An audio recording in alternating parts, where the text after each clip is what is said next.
both sides exchanging accusations and bracing for further escalation.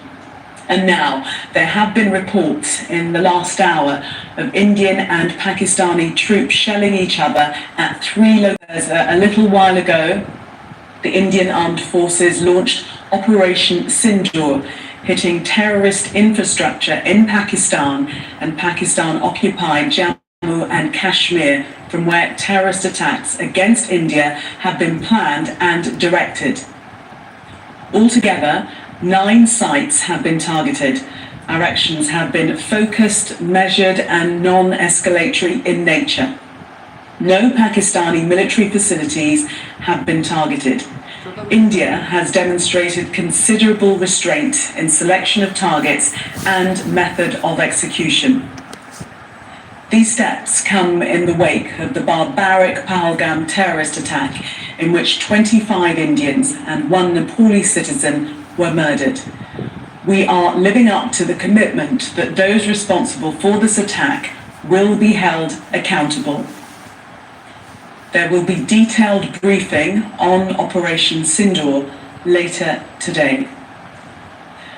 Well, the Prime Minister of Pakistan, Mohammad Shehbaz Sharif, has issued a statement in which he says the deceitful enemy has carried out cowardly attacks at 5 locations in Pakistan.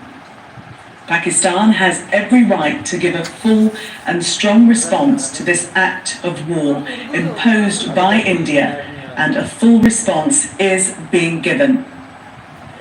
The entire nation stands with the armed forces of Pakistan, and the morale and spirit of the Pakistani people are high.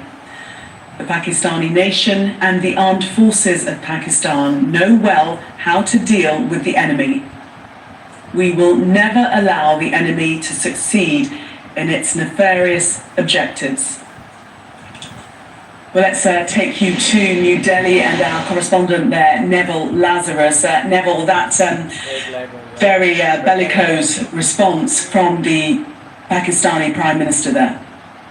That's right. It has been coming from the heads of both countries. Prime Minister Modi, a few days after the attack on the tourists in Pahalgam, had said that his government and he will pursue the terrorists to the ends of the earth and punish them, and also their backers. Now, India has for a very long time, for decades in fact, blamed Pakistan for sheltering, harboring, financing and arming the insurgency in Kashmir, which Pakistan refuses to acknowledge and refuses these allegations. But nevertheless, it has been going on for decades in Kashmir.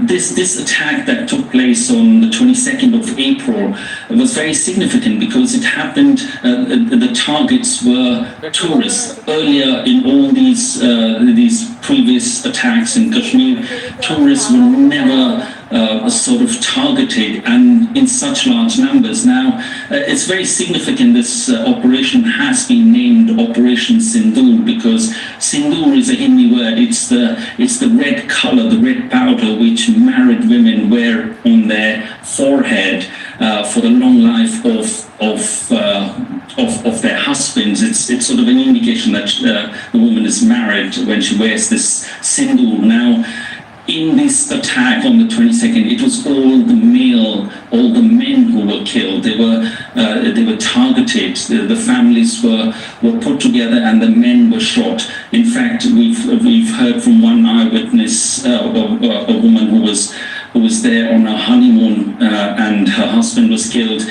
She told reporters that now that you've killed my husband, why don't you shoot me? But he sort of refused to kill any of the women or children out there. It was only men who were killed. Now, we have seen the escalation of tensions between the two countries grow since the 22nd of April after this attack.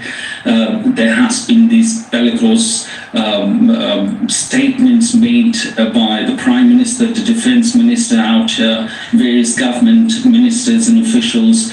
There's been series of meetings between the Prime Minister and the military chiefs of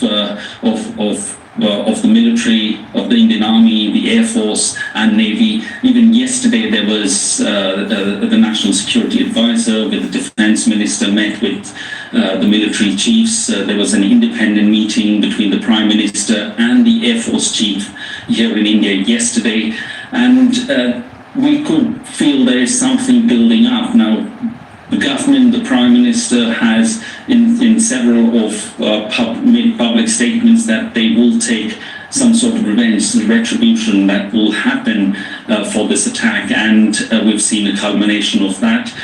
We don't know how far this is going to go from now on. There's been international pressure. The attack that took place on the 22nd against